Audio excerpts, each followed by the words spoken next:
28 வயது மனைவிக்கு ஊசி மூலமா பாதரசத்தை செலுத்தி கொலை செஞ்சிருக்காரு இங்க ஒரு கணவர். அழகாக இல்லை என்பதனால கட்டிய மனைவியினுடைய கதையை முடிக்க துணிந்த பயங்கரம்தான் இது. மருத்துவமனையிலிருந்து இறுதி வாக்குமூலம் கொடுக்கும் இந்த பெண் தற்போது உயிருடன் இல்லை.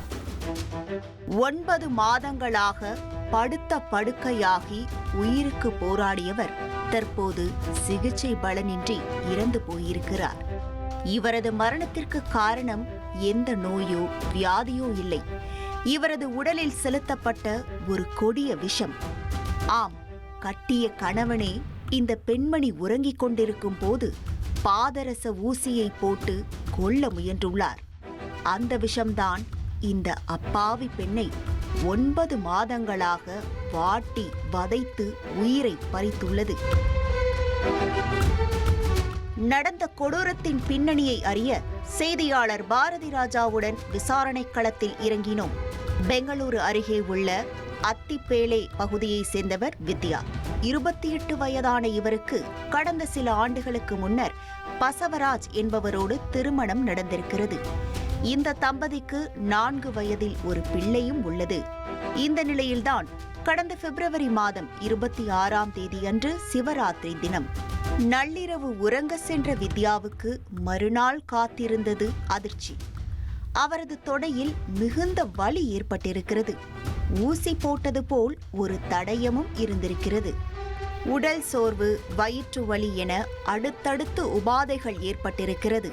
திடீரென கடந்த மார்ச் மாதம் வித்யாவின் உடல்நிலை மோசமடைந்திருக்கிறது. ஆனால் கணவன் வீட்டார் வித்யாவை மருத்துவமனைக்கு அழைத்து செல்லாமல் வீட்டிலேயே பூட்டி வைத்தனர். இந்த தகவல் அறிந்த வித்யாவின் பெற்றோர் பசவராஜின் குடும்பத்துடன் போராடி மகளை அருகிலிருந்த அரசு மருத்துவமனைக்கு சிகிச்சைக்கு கொண்டு சேர்த்தனர். அப்போது வித்யாவை பரிசோதித்த மருத்துவர்கள் அவரது இரத்தத்தில் பாதரசம் கலந்திருப்பதை கண்டறிந்தனர். அது உடலில் உள்ள கல்லீரல், சிறுநீரகம் போன்ற உறுப்புகளை பாதித்திருப்பதாகவும் கூறி பகீர் கிளப்பியுள்ளனர். உடனே அவருக்கு அறுவை சிகிச்சை செய்யப்பட்டது. அதோடு அவரது மாதிரிகள் மேல் சோதனைக்காக அனுப்பப்பட்டன. அந்த சோதனையிலும் உடலில் பாதரசம் கலந்திருப்பது உறுதியானது. பின் வித்யா அங்கிருந்து விக்டோரியா மருத்துவமனைக்கு மாற்றப்பட்டு சிகிச்சை பெற்று வந்தார்.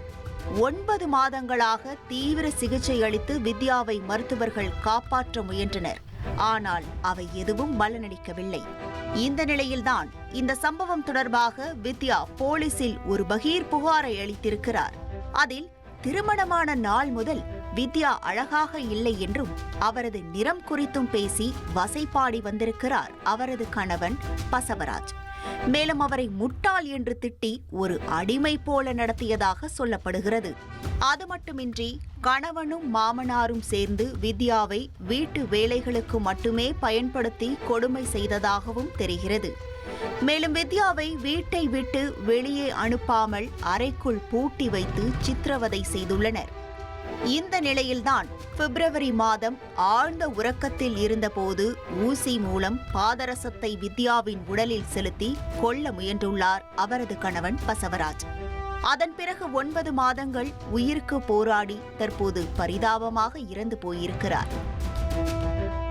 மெர்க்குரி விஷம் உடலில் இருந்ததால் அவரது நோய் எதிர்ப்பு சக்தி குறைந்து உணர்விழப்பு மற்றும் உயிரிழப்பு ஏற்பட்டதாக மருத்துவர்கள் கூறுகின்றனர். இந்த சம்பவம் தொடர்பாக வித்யாவின் குடும்பத்தார் அளித்த புகாரின் அடிப்படையில் கணவர் பசவராஜ் மற்றும் மாமனாருக்கு எதிராக அத்திப்பேலே காவல் நிலையத்தில் வழக்கு பதிவு செய்யப்பட்டு விசாரணை நடைபெற்று வருகிறது.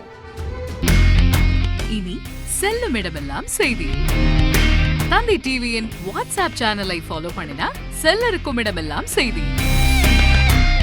இதோ QR கோட் இப்பவே ஸ்கேன் பண்ணுங்க, ஃபாலோ பண்ணுங்க.